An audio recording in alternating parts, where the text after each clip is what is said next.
হযরত ইয়াকুব আলাইহিস সালাম কলিজার টুকরা সন্তান হযরত ইউসুফ আলাইহিস সালামের জন্য তার মনটা পাগল ছিল। এত সুন্দর করে আল্লাহ তারে বানাইছিলেন, এত তিনি ছিলেন সৌন্দর্যের পিরামিড, যারা দেখলে চোখ ফিরানো যায় না, এমন সুন্দর সুপুরুষ যারা দেখি সেই যুগের সুন্দরী যুবতী মেয়েরা রূপের মোহে পড়ে নিজেদের আঙ্গুলগুলি কেটে ফেলে দিয়েছিল।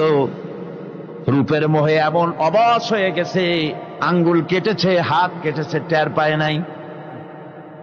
আবার ভুল বুঝবেন না, দুনিয়ার সেরা সুন্দর পুরুষ ইউসুফ আলাইহিস সালাম, তা কিন্তু রাসূলের চাইতে বেশি নয়। হযরত উম্মুল মুমিনিন আয়েশা রাদিয়াল্লাহু তাআলা আনহা তিনি বলেছেন, যেই সব সুন্দরী রমণীরা ইউসুফ আলাইহিস সালামকে দেখে রূপের মোহে পড়ে নিজেদের আঙ্গুলগুলো কেটে ফেলেছিল, ওরা যদি আমার হাবিবকে দেখতো, ওরা যদি আল্লাহ রাসূলকে দেখতো, তাহলে হাত কাটতে কাটতে কোন ফাঁকে দে কলিজা কেটে ফেলে দিত, ওরা টের পেত না।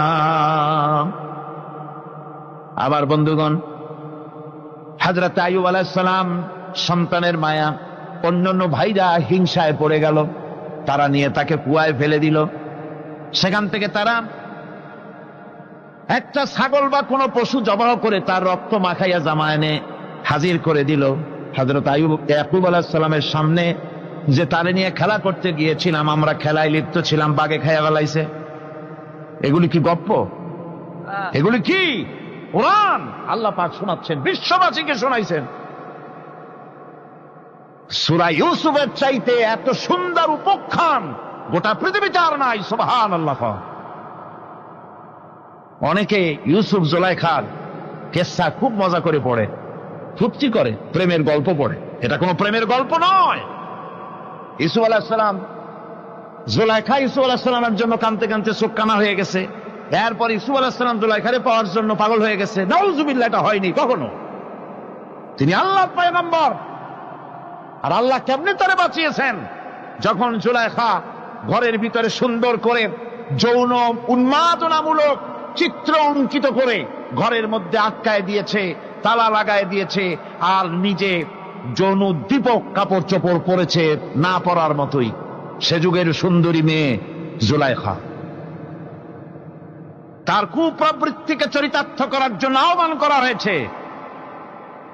হযরত ইউসুফ আলাইহিস সালাম লক্ষ্য করে দেখলেন এমন জায়গায় এখান থেকে পালাবার তো পথ নাই, দরজা বন্ধ করে দিয়েছে। তিনি শুধু তখন কেবলমাত্র আল্লাহ রব্বুল আলামিনকে ভয় করলেন।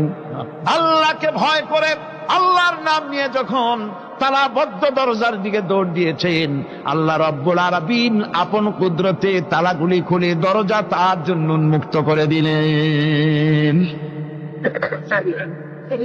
ইউসুফ আলাইহিস সালামকে ফালাই দিয়ে এভাবে করে কাপড় এনে দিল তার সামনে, রক্তমাখা কাপড় পেয়ে হযরত ইয়াকুব আলাইহিস সালাম সন্তানদের মুখে কাহিনী শুনে তিনি কি বললেন? কোরআনে কারীম তা কোট করেছে। তিনি চিক দিলেন না, ফাল দিলেন না, ফিট হয়ে পড়লেন না। তিনি বললেন, কলিজার টুকরা সন্তান তার মরার খবর শুনেছেন। তিনি বললেন কি? ফাসাবরুন জামিলুন ওয়াল্লাহুল মুস্তাআনু আলা মা তাসিফুন। আমি উত্তম সবর অবলম্বন করব। তোমরা যে কাহিনী রচনা করেছ এর বেলায় আমি আল্লাহর কাছে সাহায্য চাই। আমি উত্তম সবর অবলম্বন করব। আমার ভাইয়েরা, 11 ভাই মনে করেছিল ইউসুফ আলাইহিস সালামকে মরণ কুয়ায় ফালাই দিছি। তারা তো ঠিক পায় নাই এটা মরণ কুয়া না, এটা হচ্ছে একটা সুড়ঙ্গ, যাকে ইংরেজিতে বলে টানেল। এটা এমন একটা সুড়ঙ্গ, ওরা মনে করেছে মরণ কুয়া। কিন্তু আল্লাহ রাব্বুল আলামিন এই কুয়াতে এমন বানালেন, ওরা একদিকে ফালাই দিল মরণ কুয়ায়, এ কুয়ার আর এক মুখ দিয়া আল্লাহ রাব্বুল আলামিন ইউসুফ আলাইহিস সালামকে নিয়ে মিশরের সিংহাসনে বসায়া দিলেন। এটা মরণ কুয়া নয়, এটা রাজ সিংহাসনে বসার সুড়ঙ্গ পথ।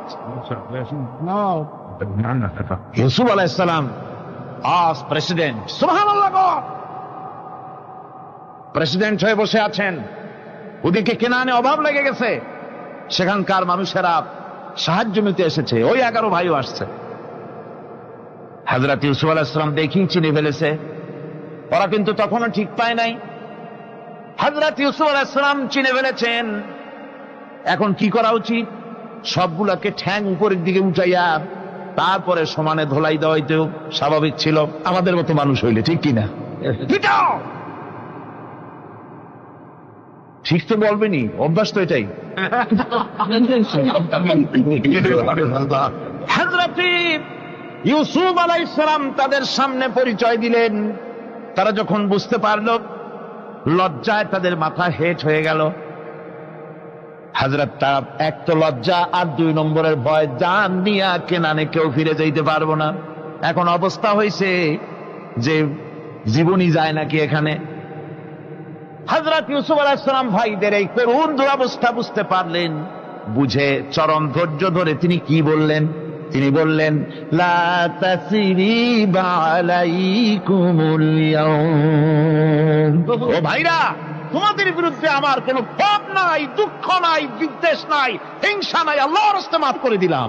আল্লাহু আকবার, সুবহানাল্লাহ। এর নাম পয়গম্বর। এর নাম কি? পয়গম্বর। কিসের লেনিন, কিসের মার্কস? জওয়ানেরা, ভুল পথে মানুষ চলেছিল, আলহামদুলিল্লাহ আল্লাহ এগুলারে ডাস্টবিনে ফালাই দিছে। কারণ আলহামদুলিল্লাহ, আলহামদুলিল্লাহ। পয়গম্বর কারে বলে, কারে বলে পয়গম্বর? কি চরিত্র! রাসূল করিম সাল্লাল্লাহু আলাইহি ওয়াসাল্লাম, তাকে একজন সাহাবী বলছিলেন, হুজুর বলছেন এই কামটা করলা না কেন? সাহাবী বললেন, হুজুর আপনি যদি চোখের ইশারায় বলতেন, মুখ দিয়ে না কইয়া, তাও তো আমি কামটা করে ফেলতাম, আমি তো বুঝি নাই। হুজুর বললেন, চোখের ঠারে ঠারে কাজ করা নবুয়তের শান নয়। আল ওয়াদুহু ওয়াস সারাহা, নবীরা যা করেন তার ডাইরেক্ট, কোনো বক্রতা নাই, স্পষ্ট কথা। আমার ভাইরা, হযরত ইউসুফ আলাইহিস সালাম বিনিয়ামিনকে কাছে নিয়ে পরিচয় দিলেন তার ভাইদের সামনে। কোরআনে কারীম বলছে, ক্বালা আনা ইউসুফ ওয়া হাদা আখি قد من الله علينا إنه من يتقي ويصبر فإن الله لا يضيع أجر المحسنين। আমি ইউসুফ, আর এই হচ্ছে আমার ভাই। আল্লাহ আমাদের উপর ইহসান করেছেন। প্রকৃতপক্ষে যারা আল্লাহকে ভয় করে এবং সবর এখতিয়ার করে, আল্লাহ এভাবে তাদেরকে, তাদের আমলকে নিষ্ফল হতে দেন না। আমার এই জামাটা নিয়ে যাও। হযরত ইয়াকুব আলাইহিস সালাম, কলিজার টুকরা সন্তান ইউসুফ আলাইহিস সালামের বিরহ যন্ত্রণায় ছেলেকে কতদিন দেখে না, কাঁদতে কাঁদতে চোখ দুটো অন্ধ হয়ে গেছে। মিশর থেকে কেনানের দিকে জামা রওনা হয়েছে। কোথায় মিশর, কোথায় কেনান? জামা যখন রওনা হয়ে গেছে, হযরত ইয়াকুব বলতেছেন, আমি যেন আমার ইউসুফের গন্ধ নাকে পেতেছি। জামা চলে এলো, চোখের উপরে রাখলেন, আল্লাহ রাব্বুল আলামিন তাকে চক্ষুষ্মান বানায়া দিলেন। ভাইরা আমার, পয়গম্বরেরা সবর করে গোটা দুনিয়ার মানুষের সামনে দৃষ্টান্ত সেট করেছেন সবর কারে কন। আমার ভাইরা, হযরত ইব্রাহিম আলাইহিস সালামের কথা আল্লাহ পাক কোরআনে কারিমে বলছেন সবর কারে কয়। দেখো, শেখো সবর কারে কয়। আল্লাহ পাক বললেন, ইব্রাহিম, তোমার বিবি আর তোমার নবজাতক এই সন্তানকে রেখে আসো মক্কা নগরীতে। তিনি চলে গেলেন, সেখানে ঘর নাই, বাড়ি নাই, কিচ্ছু নাই, চতুর্দিকে ধুধু বালু আর মরুভূমি। হযরতে হাজরা বলছেন, ইব্রাহিম, সামান্য পানি আর খাবার দিয়া আমার সন্তান শুদ্ধ এখানে রেখে যেতেছো, আমি কি অপরাধ করেছি? কোনো জবাব নাই। 2 বার 3 বার বলার পরে হাজরা বলছেন, ইব্রাহিম গো, তবে কি আমার আল্লাহর হুকুম মতো আমারে রেখে যাচ্ছ নাকি? হযরত ইব্রাহিম আকাশের দিকে আঙ্গুল উঁচু করলেন। কথা বলবেন, বাক শক্তি বেরোচ্ছে না। 80 বছর বয়সের সময় একটা বাচ্চা আল্লাহ তারে দিচ্ছেন। আর এমন বাচ্চা, পয়গম্বরের ছেলে, কি সুন্দর চেহারা, মরুভূমির উপরে ফালাই দিয়ে রওনা হয়ে যাচ্ছেন, মুখ দিয়া কথা সরছে না, আকাশের দিকে দেখালেন। হযরত হাজরা বুঝতে পারলেন। হযরত হাজরা বলেন, ইব্রাহিম, কোনো চিন্তা নাই, নিশ্চিন্ত মনে বাড়ি ফিরে যাও। আমি আমার আল্লাহর উপরে এতটা ভরসা করি, আল্লাহর হুকুমে যদি আমার এখানে রেখে যেয়ে থাকো, আল্লাহ পাক আমাকে আর আমার কলিজার টুকরা ইসমাইলকে পানিতে আর খাবারে মারবেন না, অবশ্যই তিনি ব্যবস্থা করবেন। ব্যবস্থা হয়ে গেল। হযরত ইসমাইল বড় হয়ে গেলেন। আল্লাহ পাক অর্ডার করলেন, জবাহ করো ছেলেকে। হযরত ইব্রাহিম আলাইহিস সালাম যখন জবাহের প্রস্তাব করলেন, হযরত ইসমাইল তা আপত্তি করতেন, বাবাজি, আমার মায়ের আর আমাকে বাচ্চা অবস্থায় ফেলে গেলেন, খাবার দেন নাই, পরার দেন নাই, বছরের পর বছর আমাদের এখানে কাটলো, দেখতেও আসেন নাই, আজ আসছেন জবাহ দিতে। এটা কেমন কথা? কি ধরনের বাপ আপনি? এরকম বলছে নাকি? এরকম বলছে। হযরত ইব্রাহিম আলাইহিস সালাম প্রস্তাবটা কিভাবে পারলেন? আল্লাহ পাক কোরআনে কারিমের দৃষ্টান্ত রেখে দিয়েছেন। আল্লাহ পাক বলছেন, হযরত ইব্রাহিম ছেলেকে বললেন, ইয়া বুনাইয়া, ইয়া বুনাইয়া, হে আমার কলিজার টুকরা লাডলা, হে আমার কলিজার টুকরা সন্তান, ইন্নী আরা ফিল মানাম আন্নী আযবাহুক, আমি স্বপ্নে দেখছি আমি যেন তোমাকে জবাহ করতেছি। ফানজুর মাযা তারা, তোমার রায় কি বলো? আমি তো স্বপ্নে দেখছি যে আমি তোমার জবাহ করতেছি, এখন তোমার রায় কি, তোমার মত কি? হযরত ইসমাঈল আলাইহিস সালাম শুনিয়া দিলেন দৌড়, নাকি? না, হযরত ইসমাঈল আলাইহিস সালাম ধৈর্যের প্রতীক। তিনি কি কথা বললেন? তার মুখের কথা কোরআন শরীফে আল্লাহ পাক উঠায় দিলেন। হযরত ইসমাঈল বললেন, ইয়া আবাতি ফাআল মা তু'মারু সাতাজিদুনি ইনশাআল্লাহু মিনাস সাবিরিন, হে আমার পিতা, আপনি যে ব্যাপারে আদিষ্ট হয়েছেন আপনি তা পালন করুন, অবশ্যই আমাকে ধৈর্যধারীদের মধ্যে পাওয়া যাবেন। সুবহানাল্লাহ। এক বর্ণনায় এসেছে, হযরত ইসমাঈল বললেন, আব্বাজান, আমি ধৈর্যধারীদের ভিতরে আমারে পাবেন, তবে জবাহ করার আগে আমার হাত পাটা একটু বেঁধে নেন, কারণ জবাহের যন্ত্রণায় আপনার গায়ে যদি আমার হাত পা লেগে যায় তো বেয়াদবি হয়ে যেতে পারে। আর আমি মরে আমার জবাহ হয়ে যাওয়ার পর আমার রক্ত মাখা জামাটা নিয়া আমার মা হাজেরারে দিবেন, কারণ তাকে মা বলবার মতো আর তো কেউ নাই। হযরত ইব্রাহিম তাকে বাঁধবার জন্য প্রস্তুতি নিলেন। হযরত ইসমাঈল বলছেন, আব্বাজান, বাঁধবেন না, বাঁধার প্রয়োজন নাই। বলে, কেন? একবার বাঁধতে বললে আবার তুমি নিষেধ করছো কেন? ছেলে বলছেন, আব্বাজান, বাঁধবো না এই জন্যে, হয়তো কিয়ামতেই প্রশ্ন উঠতে পারে যে আল্লাহর হুকুমে রাজি ছিল না বলে হাত পা বাঁধা জবাহ করছে। আমি এই সুযোগ দিব না, আপনি জবাহ করেন, আমি এতটুকু নড়াচড়া করব না। ধৈর্যের চরম প্রতীক হযরতে ইসমাঈল আলাইহিস সালাম দেখাই দিয়েছেন ধৈর্য কারে কয়। আমার বন্ধুগণ, এই পৃথিবীর সবচাইতে ধৈর্যের বড় প্রতীক হতেছেন ইমামুল মুরসালিন, আশরাফুল আম্বিয়া, সাইয়্যিদুল মুরসালিন, জনাবে মুহাম্মাদুর রাসূলুল্লাহ সাল্লাল্লাহু আলাইহি ওয়াসাল্লাম। আমার বন্ধুগণ, সবচাইতে বড় ধৈর্যের প্রতীক তিনি।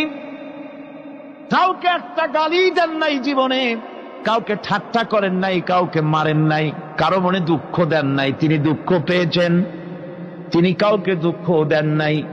তিনি কষ্ট পেয়েছেন, কাউকে কষ্ট দেন নাই। আমার ভাইয়েরা, তায়েফের ময়দান, আমার নিজের চোখে তায়েফে যেদিন আমি তায়েফ দেখলাম, আমি তায়েফে ঢুকেছি, জীবনে কোনোদিন যাই নাই। রমজান মোবারকে আমি সেখানে গেলাম, আমাকে বসার জন্য তারা নিয়ে যাবে।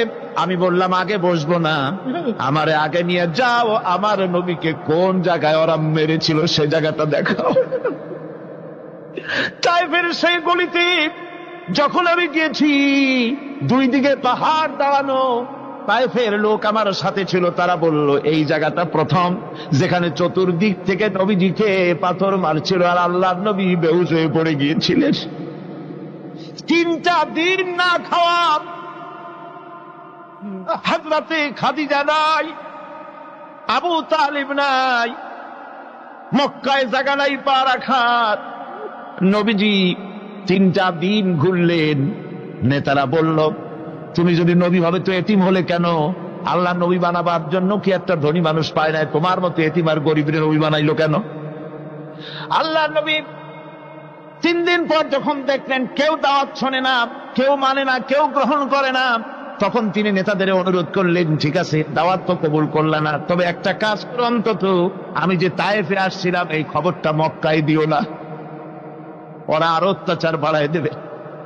এই কাফিরগুলি খবর তো মক্কায় পাঠালো আর সমস্ত যুবকদেরকে লেলিয়ে দিল। যুবকেরা চতুর্দিকে দাঁড়াইছে, রাসূলকে পাথর মারা শুরু করে দিল। আমি যখন রেল লাইনের থেকে হাঁটি, যখন রেল লাইন কোনো সময় দেখি, রেলের পাথরগুলি, রেল লাইনের পাথরগুলি দেখলে আমার মাথায় যেন কেন তায়েফের কথা মনে এসে যায়। আরে মানুষের গায়ে পাথর মারলে কি অবস্থার সৃষ্টি হয়? পাথর নূরের শরীর, রহমতের শরীর, কিটি কিটি রক্ত ঝরছে। নবীজিকে জোর করে উঠাইয়া জবরদস্তি করে হাঁটার জন্য তারা ধাক্কা মারতেছে। আবার কিছুদিন গিয়ে নবীজি আবার বেহুশ হয়ে পড়েছেন, এইখান থেকে আবার উঠাইছে, আবার ধাক্কা মারতেছে। 3 নম্বরের আর একটা জায়গা আছে যেখানে ভাঙ্গা একটা মসজিদ। তাইফের লোকেরা আমাকে বলল এই জায়গাটা হলো শেষ জায়গা যেখানে রাসূল করিম 3য়বারের মতো বেহুশ হয়েছিলেন, এখানেই হুজুরের রক্ত ঝরেছে বেশি। 2 রাকাত নামাজ পড়লাম, সিজদায় পড়ে এমন কান্না কাঁদলাম আল্লাহর কাছে। নবীজি যখন হুঁশ এসেছে, হযরতে জিবরাইল বলেন ইয়া রাসূলুল্লাহ, আপনার এই কষ্ট দেখে ফেরেশতারা কাঁদতেছে, আপনি অনুমতি দিয়ে দেন এই 2 পাহাড়কে মিলাইয়া সমস্ত তায়েফবাসী কাফেরগুলি মাটির সাথে মিশাইয়া দেই। নবীজি বললেন জিবরাইল, আমি যদি হুকুম করি আর আমার হুকুম মতো যদি এই কাম করো, একটা কাফেরও যদি না বাঁচে তাহলে কার মুখে পৌঁছাবো লা ইলাহা ইল্লাল্লাহু মুহাম্মাদুর রাসূলুল্লাহ। আমার ভাইরা, হযরত সাল্লাল্লাহু আলাইহি ওয়াসাল্লাম উঠে বসলেন। এমন সময় হযরতে যায়েদ শরীরের রক্তগুলি মুছে দিতেছেন। হযরত সাল্লাল্লাহু আলাইহি ওয়াসাল্লাম বসে 2খানা হাত উত্তোলন করলেন। নবীজির চোখ থেকে পানি গড়ায় পড়তেছে। আরে কেউ নাই, আল্লাহ ছাড়া কেউ নাই সাহায্য করার। নবীজি হাত তুলে মোনাজাত করতেছেন, চোখ দিয়া পানি পড়ে দাড়ি ভিজে পড়তেছে, গায়ে দিয়া রক্ত ঝরতেছে। নবীজি কি দোয়াটা করলেন? বদদোয়া করলেন না, গজব দিতে বললেন না। নবীজি দোয়া করলেন রব্বুল আলামিন, এই তায়েফের লোকেরা আজকে আমার সাথে যে ব্যবহারটা করেছে, ওরা বোঝে নাই যে আমি তোমার নবী, ওরা বোঝে নাই যে আমি তোমার রাসূল, না বুঝে আমার উপরে যে অত্যাচারটা করলো, আল্লাহ তুমি এই জন্য রাগ করে এই তায়েফে তুমি গজব দিও না। আল্লাহ পাক পরবর্তী সময় হুজুরকে স্মরণ করাই দিলেন, ওয়ামা আরসালনাকা ইল্লা রাহমাতাল লিল আলামিন। ও নবী, আপনি হচ্ছেন আমার সমস্ত সৃষ্টি জগতের জন্য, আপনি আমার রহমত, আমার গোটা বিশ্বের জন্য আপনার, আমার সৃষ্টি জগতের জন্য আপনি আমার করুণা। একটা লোক রাসূলের এই কষ্ট দেখে বাগান থেকে 1 গ্লাস আঙ্গুরের শরবত এনে হাজির করেছে। এত কষ্টের পর 3 দিনের না খাওয়া আঙ্গুরের একটা শরবত পাইয়া হুজুর খুব খুশি হলেন। শরবত গ্লাস পান করে হুজুর বলছেন, তোমার নাম না আত্তাস? তিনি বলছেন, হ্যাঁ হুজুর আমার নাম আত্তাস। তোমার বাড়ি না ইউনূস আলাইহিস সালামের গ্রামে? বলে, হ্যাঁ আমার বাড়ি সেই গ্রামে। তা আপনি কি করে জানলেন আমার নাম আত্তাস আর আমার বাড়ি ইউনূস আলাইহিস সালামের গ্রামে? আপনি জানলেন কি করে? হুজুর বললেন, আমি নবী, হযরত ইউনূস নবী, একজন নবীর খবর আর একজন নবীর কাছে থাকে। রাসূল করিম সাল্লাল্লাহু আলাইহি ওয়াসাল্লাম সবর ইখতিয়ার করেছিলেন, ধৈর্য অবলম্বন করেছিলেন। আর আল্লাহ পাক তাকে নির্দেশ করেছেন, সবর করো। ওয়াত্তাবি' মা ইউহা ইলাইকা ওয়াসবির হাত্তা ইয়াহকুমাল্লাহ। তুমি কেবল সেই জিনিসের অনুসরণ করো যা আমি তোমার প্রতি অবতীর্ণ করেছি। আমি আপনার উপরে যেটা অবতীর্ণ করেছি ওটার অনুসরণ করুন, আর সবর ইখতিয়ার করুন যতক্ষণ না আল্লাহর পক্ষ থেকে চূড়ান্ত ফয়সালা না আসে। ধৈর্য ধরুন, ধৈর্য ধরুন। আমার ভাইরা, কাফেরদের নির্যাতনের মোকাবেলায় আল্লাহ পাক তার হাবিবকে সান্ত্বনা দিয়েছেন। যখন কাফেররা নির্যাতন করতেছে, হারে হযরতে বেলাল নির্যাতিত, হযরতে সুমাইয়া নির্যাতিতা, হযরতে খাব্বাব, হযরতে খুবাইব, হযরতে আম্মার রিদওয়ানুল্লাহ তাআলা আলাইহিম আজমাইন, এত মার হতেছে।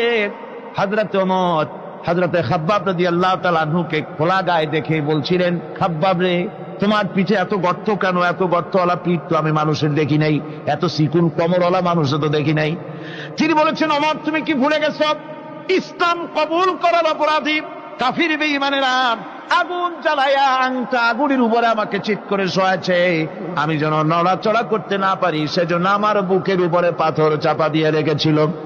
গায়ের চর্বি আর রক্ত গলে গলে পড়ে আগুন নিবেছে, আর আগুন গোশত পুড়ে যে পিঠের মধ্যে প্রবেশ করেছিল আজও পর্যন্ত পিঠের সেই গর্ত সেরে যায় নাই।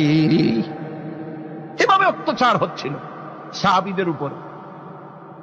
আল্লাহ রাব্বুল আলামিন তার হাবিবকে সান্ত্বনা দিলেন, ওয়াসবির ওয়ামা সাবরুকা ইল্লা বিল্লাহি ওয়ালা তাহজান আলাইহিম ওয়ালা তাকু ফি যায়কিম মিম্মা ইয়ামকুরুন। হে রাসূল, সবরের সাথে কাজ করতে থাকুন। আপনার এই সবরের তৌফিক তো আল্লাহই দিয়েছেন, আর ওদের সমস্ত ষড়যন্ত্র, ওদের অপকৌশলে আপনি দুঃখিত হবেন না, চিন্তা করবেন না, ভারাক্রান্ত হবেন না। আপনি নিশ্চিত থাকুন।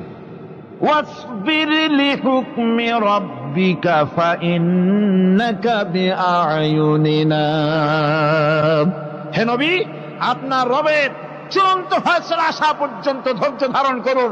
আপনি তো আমার চোখের সামনে। সুবহানাল্লাহ, সুবহানাল্লাহ। গড, আপনি আমার চোখের সামনে। কে আপনাকে কি করবে আমি দেখবো না? সুবহানাল্লাহ। মন্ত্রী যদি, এই সলিমুদ্দিন মার্কা মন্ত্রী যত আছে, এই মন্ত্রীরা যদি ব্যথাতে ভয় কিসে? আমি তোকে দেখছি না? সাহসটা কেমন বাড়ে, কেমন বাড়ে সাহস। আরে কোন মন্ত্রী ছাতা মাতা না, কোন প্রেসিডেন্ট রাজা বাদশা না, আকাশ আর জমিনের মালিক আমার আল্লাহ রাব্বুল আলামিন বলছেন, হাবিব কোন চিন্তা নাই, আপনি আমার চোখের সামনে। ওরা চায় আপনাকে দুনিয়া থেকে মিটাই দিতে, আর আমি চাই ওয়ারাফানা লাকা যিকরা, আপনার প্রশংসা তো হবে গোটা বিশ্ব জুড়ে, সর্বত্র ছড়িয়ে যাবে আপনার নাম। সুবহানাল্লাহ বিহামদিহি। আল্লাহ পাক অন্যত্র বলেছেন, ওয়ালাকাদ কুযযিবাত রুসুলুম মিন ক্বাবলিকা ফাসাবারু আলা মা কুযযিবু ওয়া উযু হাত্তা আতাহুম নাসরুনা। হে মুহাম্মদ সাল্লাল্লাহু আলাইহি ওয়াসাল্লাম, আপনার পূর্বে অসংখ্য নবী রাসূল এই পৃথিবীতে আসছে এবং জুলুম আর নির্যাতনের শিকার তারা হয়েছেন। অবশেষে তাদের প্রতি আল্লাহর সাহায্য এসেছে। সুতরাং আপনাকেও ধৈর্য ধারণ করতে হবে। ধৈর্য ছাড়া কোনো পথ নাই। ধৈর্য আপনাকে ধারণ করতেই হবে। আর এই ধৈর্য ধারণ করলে পরে আল্লাহর চূড়ান্ত ফয়সালা আসবে, তখন আল্লাহ পাক মেহেরবানি করবেন। আমার ভাইয়েরা, এই ধৈর্য পৃথিবীর সমস্ত পয়গম্বরেরা ধৈর্য অবলম্বন করেছেন, কখনো অধৈর্য হন নাই। দিন কায়েমের সংগ্রামে নবী রাসূলগণ দারুণ ভাবে সবর ইখতিয়ার করেছেন। বৃদ্ধবাদীদের সকল রকমের নির্যাতন, অপকৌশল, ষড়যন্ত্র, এই সব কিছু মোকাবেলা করেছেন ধৈর্যের নীতি অবলম্বন করি। কখনো ধৈর্যচ্যুতি তাদের মধ্যে ঘটেনি, বরং আল্লাহ রাব্বুল আলামিন তাদের প্রতি সন্তুষ্ট হয়েছেন যারা এই ধৈর্য ধরেছে। তাদের উপরে সন্তুষ্ট হয়ে আল্লাহ রাব্বুল আলামিন বলেছেন, ওয়া কাআইয়্যিম মিন নাবিয়্যিন ক্বাতালা মাআহু রিব্বিয়ুনা কাসীর। এর আগে অনেক নবী এসেছিলেন যাদের সাথে বহু আল্লাহওয়ালা লোক লড়াই করেছেন। ফামা ওয়াহানু লিমা আসাবাহুম ফি সাবিলিল্লাহি ওয়া মা যাআফু ওয়া মাস্তাকানু। আল্লাহর পথে তাদের উপর যত বিপদ এসেছিল তারা হতাশ হয়ে পড়েন নাই, দুর্বলতা দেখাননি, বাতিলের সামনে মাথাও নত করেন। ওয়াল্লাহু ইউহিব্বুস সাবিরিন। আর আল্লাহ পাক ধৈর্যশীল যারা তাদেরকে আল্লাহ পাক ভালোবাসেন। আমার ভাইরা, ধৈর্যের পরিচয় রাসূল করিম সাল্লাল্লাহু আলাইহি ওয়াসাল্লাম উহুদের ময়দানে যখন আক্রান্ত হয়ে গেলেন, চতুর্দিকে কাফেররা ঘিরে ধরেছে, বাঁচার কোনো পথ নাই। সাহাবায়ে কেরাম রাসূলকে পাহারা দিলেন। যারা রাসূলকে পাহারা দিতে দাঁড়াইছেন, জীবন দিয়া পাহারা দিতে দাঁড়ায় গেছে, রাসূলের দিকে মুখ দিয়া পিঠটা বাইরের দিকে দিয়ে রাসূলকে পাহারা দেওয়া শুরু করেছেন। হুজুরকে পাহারা দিতে যারা দাঁড়িয়েছিলেন, কাফের কর্তৃক নিক্ষিপ্ত কি তীরগুলি এসে যখন বিঁধতেছিল, শুধু একজন সাহাবী হযরত তালহার পিঠের ভিতরে রাসূলকে হেফাজতের জন্য 80টা তীর একজনের পিঠের মধ্যে গিয়ে ঢুকেছে। এক অসতর্ক মুহূর্তে নবীজির দান্দা মোবারক শহীদ হয়ে গেল, শিরস্থান ভেঙে গেল, লোহার কড়া প্রবিষ্ট হয়ে গেল কপালের ভিতরে। হুজুর মাথা ঘুরে পড়ে গেলেন। হযরত আবু উবায়দা রাদিয়াল্লাহু তাআলা আনহু হুজুরের মস্তক মোবারককে কোলে করে নিয়ে তারপরে বহু কষ্ট করে মাথা থেকে লোহার কড়া বের করলেন। এবার ওই কড়ার ছিদ্র দিয়ে রক্ত আসতেছে, মুখ দিয়ে রক্ত পড়তেছে, দাড়ি ভিজে যাচ্ছে। বুখারী শরীফে এসেছে, আল্লাহর নবী দুইখানা হাত নিজের চেহারার উপরে মলে আনে টাটকা রক্ত চোখের সামনে দেখে বলছেন, আহারে, এই কওমের ফালাত কি করে হবে, এই কওমের মুক্তি কি করে হবে, এই কওমের নাজাত কি করে হবে, যে কওম তার নবীর চেহারা রক্ত দিয়ে লাল বানাইয়া দিল। নবীজি বললেন, আল্লাহুম্মা গফিরলি কওমি ফাইন্নাহুম লা ইয়ালামুন। আয় আল্লাহ পাক, আমার এই কওম বুঝতে পারে না, ওদেরকে মাফ করে দাও। খবর ছড়িয়ে গেল নবীজি শহীদ হয়ে গিয়েছেন। খবর ছড়িয়ে গেল চতুর্দিকে, মদিনায় খবর ছড়িয়ে গেল। মানুষ পাগলের মতো দৌড়ানো শুরু করে দিল। এক মেয়ে লোক দৌড়াচ্ছে উহুদের দিকে। কয়েকজন সাহাবীর সঙ্গে দেখা, তারা জিজ্ঞেস করলেন, দৌড়াও কেন মহিলা, যাও কই? কয় উহুদের দিকে যেতেছি। কয় যায় তো কোনো লাভ নাই, যেহেতু তোমার যে স্বামী এসেছিলেন জিহাদের ময়দানে তিনি তো শহীদ হয়ে গেছেন। মহিলা বলতেছে, কে শহীদ হয়েছে শুনতে চাই না, আগে বলো নবীজি কেমন আছে। আবার কিছুক্ষণ পর আর কয়েকজনের সঙ্গে দেখা, তারা বলছে, মেয়ে লোক দৌড়াও কই? যাচ্ছি উহুদের দিকে। তারা বলছেন যে কোনো লাভ নাই, তোমার যে দুইটা কলিজার টুকরা সন্তান উহুদে এসেছিল দুটোই শহীদ হয়ে গেছে। মা বলতেছে, ও সাহাবী, কে শহীদ হয়েছে শুনতে চাই না, তাড়াতাড়ি করে বলো আল্লাহর নবী মুহাম্মদুর রাসূলুল্লাহ সাল্লাল্লাহু আলাইহি ওয়াসাল্লাম কেমন আছেন। দৌড়াতে দৌড়াতে উহুদের মাঠে সাহাবায়ে কেরাম পরিবেষ্টিত। আল্লাহর নবীর কাছে গিয়ে হুজুরের জীবিত চেহারা মোবারকের দিকে তাকায়া মেয়ে লোকটি কাঁদতেছে আর বলতেছে, ইয়া রাসূলুল্লাহ, আমার স্বামী মরা শোক, আমার কলিজার টুকরা দুইটা সন্তান মরা শোক, আমার কলিজা থেকে মুছে গেছে, আপনি বেঁচে আছেন, তামাম মুসলমানদের চাইতে বড় সান্ত্বনার নাই। ভাইরা আমার, রাসূল করিম সাল্লাল্লাহু আলাইহি ওয়াসাল্লাম এভাবে করে ধৈর্যের পরিচয় দিয়েছেন। গালাগালি দেন নাই, রাগ করেন নাই, বদদোয়া করেন নাই। সুবহানাল্লাহ কোন, সুবহানাল্লাহ। ভাইরা আমার, এই সবর এমন মহান বৈশিষ্ট্য, এর মধ্যে রয়েছে জিহাদের ময়দানে যদি লোক কম হয় আর যদি তাদের মধ্যে সবর থাকে, বেশি সংখ্যক লোকের উপরে আল্লাহ পাক সবরকারীদেরকে বিজয়ী করে দিবেন। কোরআনে কারীমে রব্বুল আলামিন বলেন, কাম মিন ফিয়াতিন কালিলাতিন গালাবাত ফিআতান কাসীরাতাম বিইذনিল্লাহ আল্লাহু মা'আস সাবিরিন। এমন ঘটনার বহু নজির আছে যে কম সংখ্যক লোকেদের উপরে আল্লাহ পাক, বেশি সংখ্যক লোকেদের উপর আল্লাহ পাক কম সংখ্যক লোকদেরকে জয়ী করে দিয়েছেন। আল্লাহু মা'আস সাবিরিন, আর আল্লাহ আছে ধৈর্যশালীদের সাথে। আল্লাহ আছে কাদের সাথে? দেখেন না বদরের কামটা, বদরের ময়দান, 313 জন মুসলমান, অস্ত্রপাতি নাই, সামান্য সামান্য অস্ত্র, আর কাফেরেরা এসছে হাজারেরও বেশি। আমার বন্ধুগণ, ধৈর্যের কত বড় কাম দিল!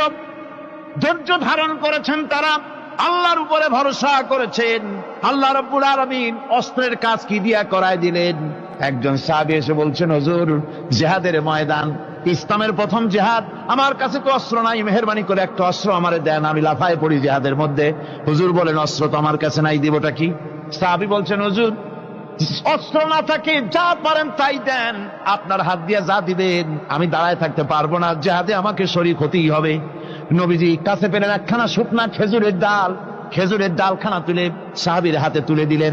সাহাবী বলেন, রাসূলের হাতের দেওয়া শুকনা খেজুরের ডালটা নিয়ে আমি যখন কাফেরদের ভিড়ের মধ্যে ঝাঁপায় পড়ে যখন শুকনা খেজুরের ডাল দিয়ে আঘাত দিলাম, তখন ধারালো তরবারে দিয়ে আঘাত করলে যে কাম হয়, শুকনা খেজুরের ডালের আঘাতে কাফের দ্বিখণ্ডিত হয়ে জমিনে পড়ে গেল। ভাইরা আমার, আল্লাহ রাব্বুল আলামিন সবর যারা করে, সংখ্যায় যদি কম হয়, আল্লাহ পাক তাদেরকে বিজয়ী করে দেবেন, এই ওয়াদা আল্লাহ রাব্বুল আলামিন করেছেন। এই সবরের গুণ ছাড়া জান্নাতেও প্রবেশ করা যাবে না। সবর যদি না থাকে বেহেশতে যাওয়া যাবে না।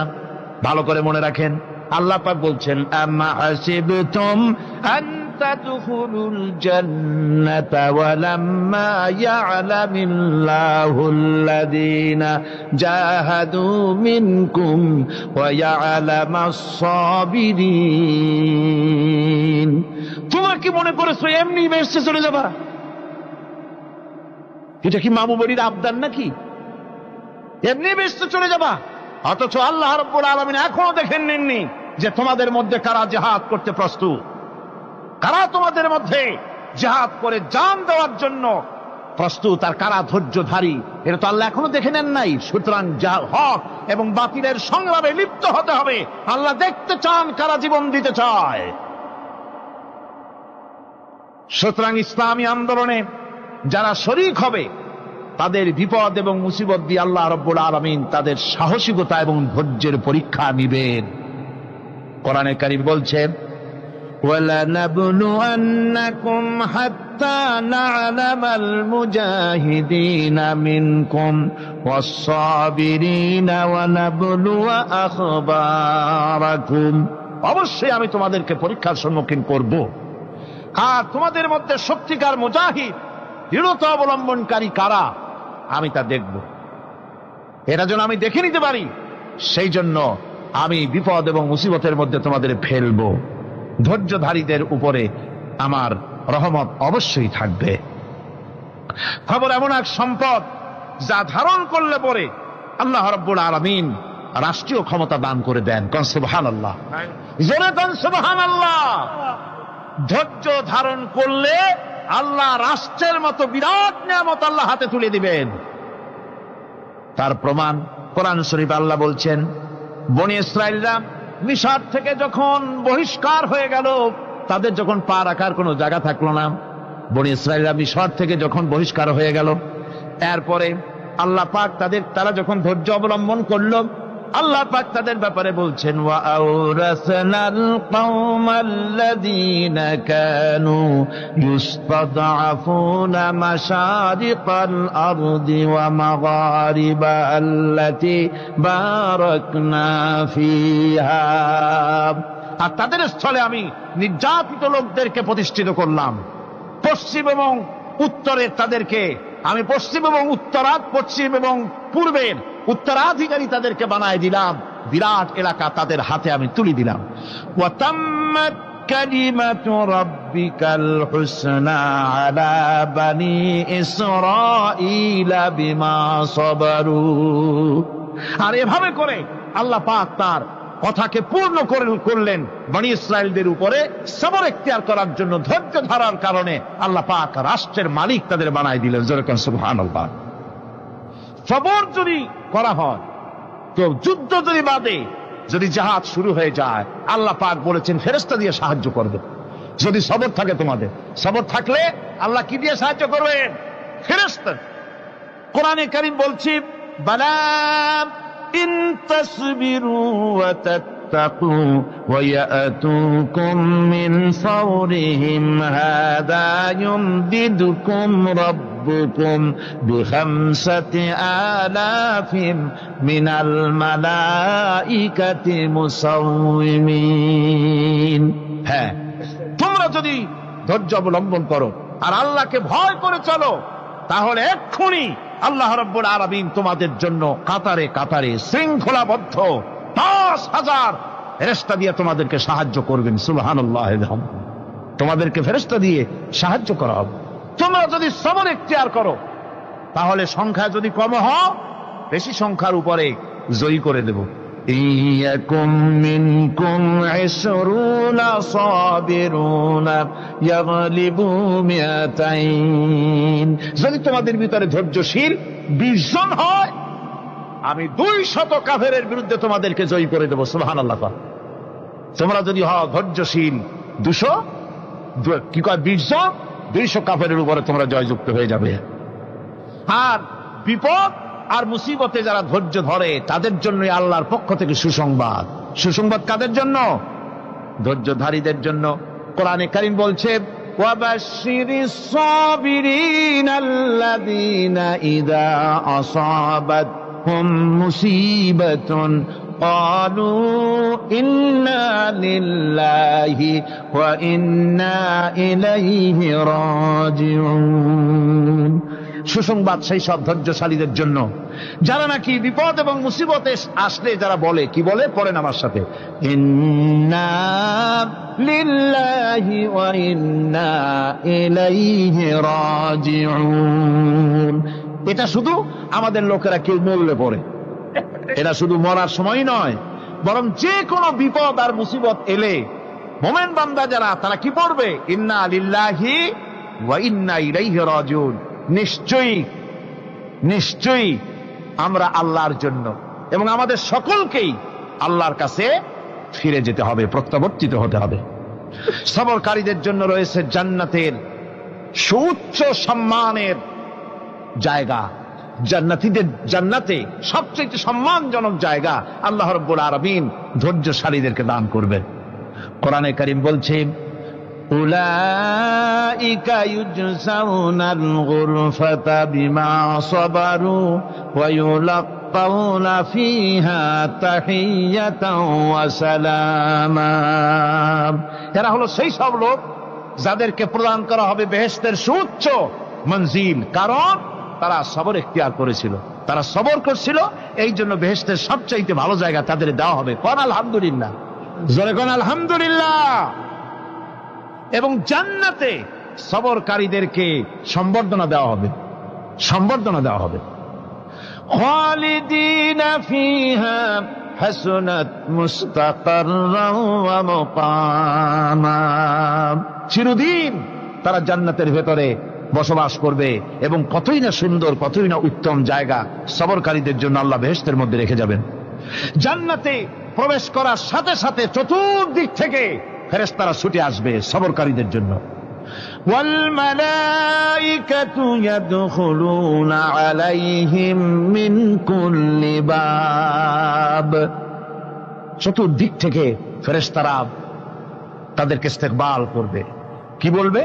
সালামুন আলাইকুম বিমা সাবারতুম ফানি'মা উকবাদ-দার। তোমাদের প্রতি শান্তি বর্ষিত হোক, কারণ তোমরা পৃথিবীতে সবর অবলম্বন করেছিল। কতই না উত্তম জায়গা, কতই না সুন্দর জায়গা আল্লাহ রাব্বুল আলামিন সবরের বিনিময় তোমাদেরকে দান করেছেন। সুতরাং এই সবর হচ্ছে মুসলমানদের জন্য সবচেয়ে বড় নিয়ামত।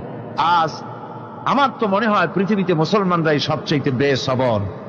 ট্রেনে যাবে, বসা নিয়ে বেসবর, টিকিট নিয়ে বেসবর, বাসের মধ্যে বেসবর, বাজারে যাবে বেসবর, স্কুলে যাবে বেসবর, যেখানে যান সব জায়গায় আমরা বেশি অধৈর্য, ঠিক কিনা কর?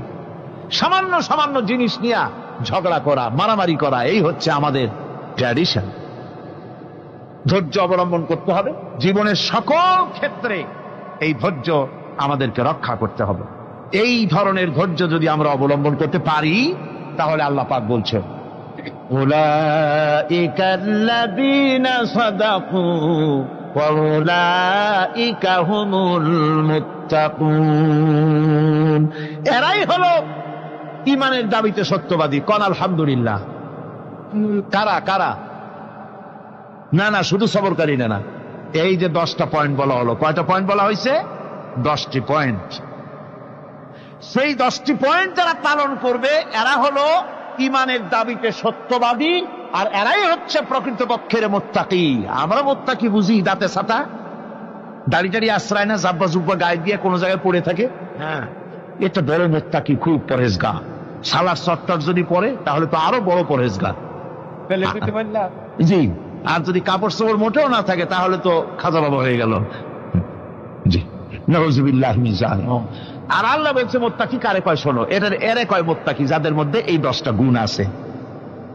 এই 10টি সত্য যদি সম্পাদন করতে পারি, যদি আমল করতে পারি, জীবন ধন্য হয়ে যাবে। সেই 10টি কথা আমি আবার আপনাদের স্মরণ পটে তুলে দিতে চাই, প্যাকেট করে পকেটে উঠাই দিতে চাই, যেন বাড়ি নিয়ে যেতে পারেন।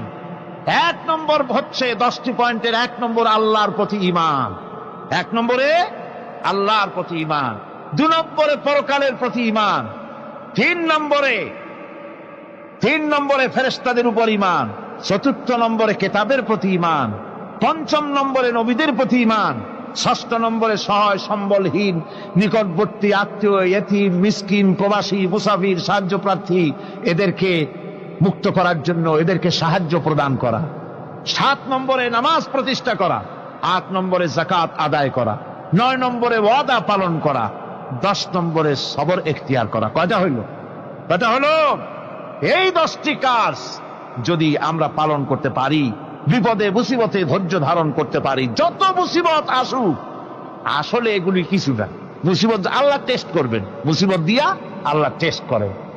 দেখা যায় যে ওদের শক্তি খুব বেশি, চোখে আপনি দেখতে পারেন, কিন্তু আল্লাহ বলছেন ইন্না কায়দাশ শায়তানে কানা দাঈফা। বাতিলরা হলো শয়তান। বাতিলরা কি? আর ওদের চক্রান্ত আসলেই দুর্বল। এদের চক্রান্ত আসলে কি? দুর্বল।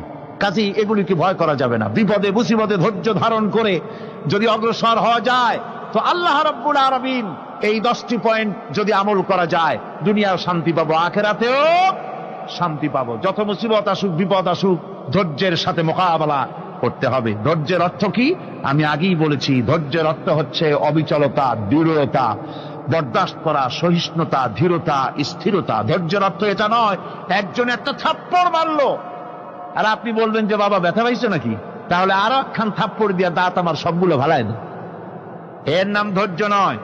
ধৈর্য হচ্ছে পরিস্থিতির মোকাবেলা করতে হবে সাহসিকতার সাথে, এর নাম হচ্ছে ধৈর্য।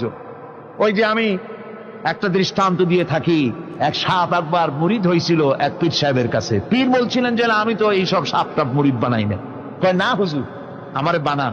তারপরে মুরিদ বানায় কিছু অজিফাতারে শিখাই দিল আর বলল খবরদার কাউকে দংশন করবে না। ঠিক আছে, সে যায়া জিজ্ঞাসা শুরু করে দিয়েছে। এর মধ্যে জমিনে রাখাল আসছে, ধান কাটছে, ধানগুলো নিবি কি করে, দড়ি দড়ি পাচ্ছে না। তো কি করা যায়, বানবে কি দিয়া? সন্ধ্যার পরে অন্ধকারে দেখে যে দড়ি একটা পড়ে আছে। ও যে কি দড়ি তা তো ওরা বোঝে না। ওইটারে নিয়ে ধানরে ফেসাইয়া লেজ দিয়ার মাথা দিয়ে এরকম করে বাসেটারে দিয়ে বাঁধছে। সাপ তখন বলতেছে, হায় হায় রে, কেবল যে মুরিদ হইছি, তা না হলে তুই ঠিক পাইছি যে আমি কি ধরনের দড়ি। এরপরে নিয়ে বাড়ি নিয়ে ভালাই দেশে ডরে খুলে সাপটার ঘাড় গেছে মস্কিয়া। বহুত কষ্ট করে হুজুরের বাড়ি গিয়ে হাজির। কয় যে হুজুর কি একখান জিকের শিখাইলেন, আমার তো ঘাটটার মস্কে শেষ। আশ্চর্য কথা, কত মানুষ মুরিদ হইলো, কত কিছু মুরিদ হইলো, কারো তো জিকের করলে ঘাড় মস্কে যাবে কেন? এটা কেমন কথা? কয় হুজুর ঘটনাই। আরে বেটা ঘটনা এইটা, তুই কি করছিলি? কয় যে আপনি যে নিষেধ করছেন দংশন করতে, আমি তো দংশন করতে পারিনি। আরে বেটা দংশন করতে নিষেধ করছিলাম, ফোঁস করতে তো নিষেধ করি নাই। তোরে যখন দড়ি মনে পেরে হাত দিছিল, ফোঁস করে উঠতি, ওই রাখাল লাফ দিয়া বন আর পার হইয়া দিল্লি চলে যেত। কাজী ধৈর্যের মানে শীত হয়ে পড়ে না। ধৈর্য মানে অবিচলতা, দৃঢ়তা নিয়ে শক্তি সঞ্চয় করে আল্লাহর উপরে ভরসা করে বাতিলের বিরুদ্ধে ঝাঁপিয়ে পড়তে হবে, বাতিল উৎখাত হতে বাধ্য হবে। অনাটনে, বিপদে, মুসিবতে আর হক আর বাতিলের সংঘর্ষ চলাকালীন ধৈর্য ধারণ করা, এটা হলো সবচাইতে একটা বড় কোয়ালিটি। কোরআনে কারিমে সবর শব্দটি সবচাইতে বেশি ব্যবহার করা হয়েছে। সর্বাধিক ব্যবহৃত শব্দ কোনটি? সবর। সবর আরবি একটি মৌলিক শব্দ, এমন একটি মৌলিক শব্দ যার তাৎপর্য অন্য কোন ভাষা দিয়া খবরটা বললে যেমন বোঝানো যায়, অন্য কোন ভাষা দিয়া এটার অর্থ করে এটার হক আদায় করা সম্ভব না। আর এই সবর কোরআনে কারিমে বিভিন্ন জায়গায় বিভিন্ন অর্থে ব্যবহার হয়েছে। যেমন সবর শব্দের অর্থ হচ্ছে অবিচলতা, বাংলায় যা বোঝানো যায়। সবর শব্দের অর্থ হচ্ছে অবিচলতা, দৃঢ়তা, সহিষ্ণুতা, মন মেজাজের সমতা, ধীরতা, স্থিরতা, কষ্ট সহিষ্ণুতা, বরদাস্ত করা। এগুলি এই সবরের এই অর্থগুলি কোরআনে কারিমের বিভিন্ন জায়গায় বিভিন্ন রকম এটাকে ব্যবহার করা হয়েছে। সবর একটি মৌলিক মানবীয় গুণ। এই গুণ যার মধ্যে আছে, সে তার নৈতিকতার শীর্ষে পৌঁছে যেতে পারে। আর এই গুণটি যার মধ্যে অভাব, এই সবর যার ভিতরে নাই, সে মানুষের পর্যায়ে পড়ে না। যত অসুবিধা, যত কষ্ট, যত রকমের বিপদ মুসিবত, যত রকমের অসুবিধার সৃষ্টি হয়, তার মূলীভূত কারণ হচ্ছে ধৈর্যের অভাব, সবরের অভাব। দুনিয়ার সমস্ত নবী রাসূলগণ সবর অবলম্বন করেছেন। তারা ছিলেন সবরের মূর্ত প্রতীক। সবর কাকে বলে দুনিয়াবাসীকে তারা তা দেখিয়ে দিয়েছেন। নিজ নিজ কওমের কাছ থেকে যখন কওমের কাছে নবীরা দাওয়াত দিয়েছেন, ইসলামের দ্বীনের দাওয়াত দিয়েছেন, তখনই সমাজপতিরা, রাষ্ট্রশক্তি তাদের উপরে, নবীদের উপরে ভেঙে পড়েছে, অত্যাচার করেছে। আল্লাহর পয়গম্বরেরা এই সমস্ত অত্যাচারের মোকাবেলায় চরম ধৈর্যের পরিচয় দিয়েছেন। কোরআনে কারিমে উল্লেখ করা হয়েছে অত্যাচারের মোকাবেলায় আম্বিয়া কেরাম যা বলেছেন সেটা হলো এই: ওয়ামা লানা আল্লা নাতাওয়াক্কালা আলাল্লাহি ওয়া ক্বাদ হাদানা সুবুলানা।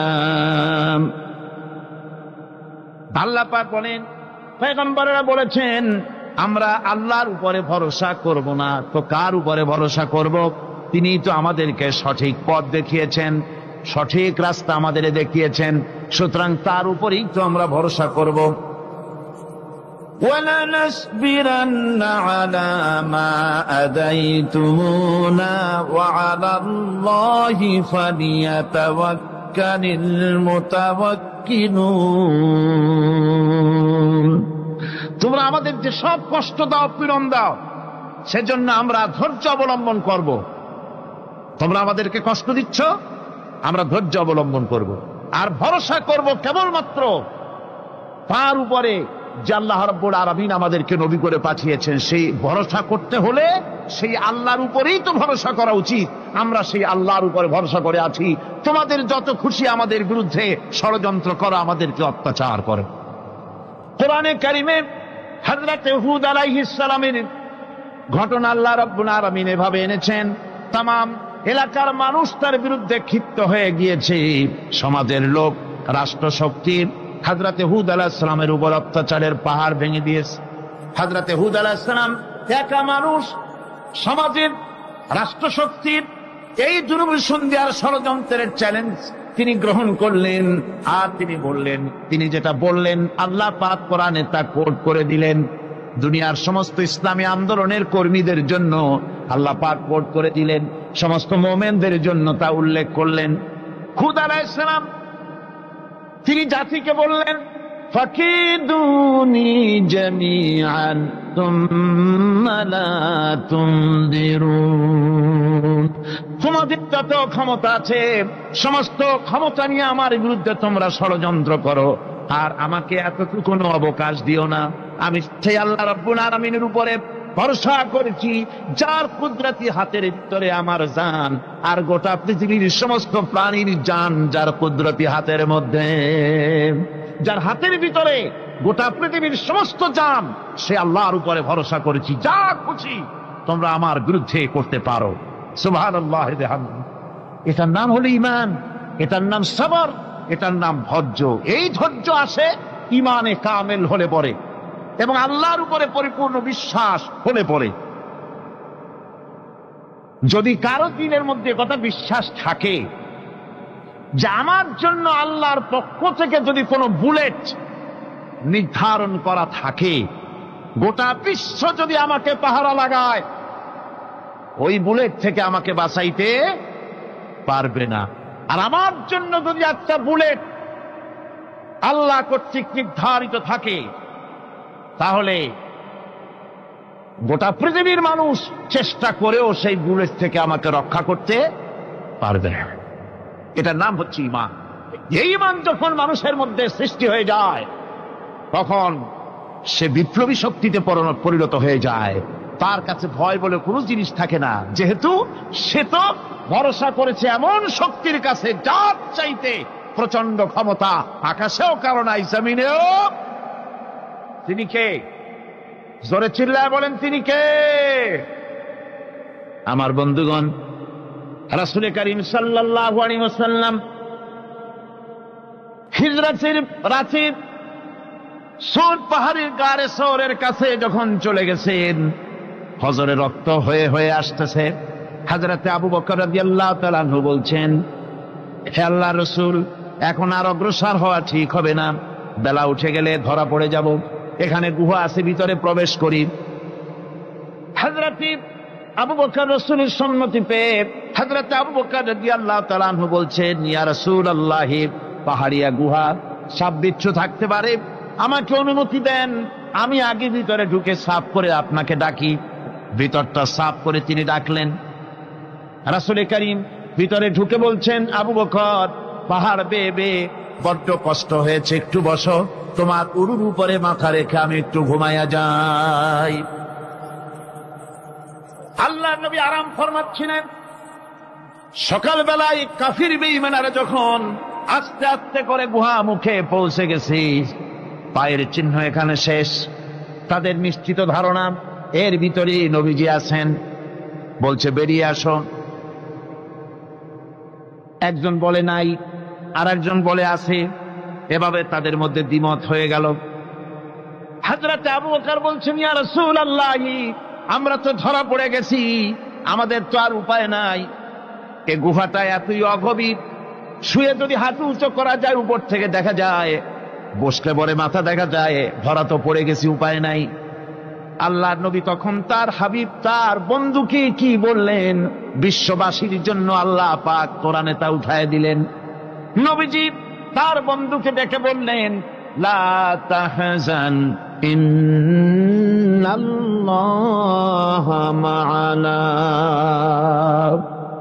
ও আমার সাথী, কোনো চিন্তা করো না, ভয় পেও না, শঙ্কিত হয়েও না। আমরা মাইনরিটি নই, আমরাই মেজরিটি, কারণ আল্লাহ রাব্বুল আলামিন আমাদের সাথে আছেন। সুবহানাল্লাহ। এই চিন্তা, এই ধারণা যদি মানুষের মনের মধ্যে থাকে, তাহলে কখনোই তার মন দুর্বল হবে না, ঈমান দুর্বল হবে না।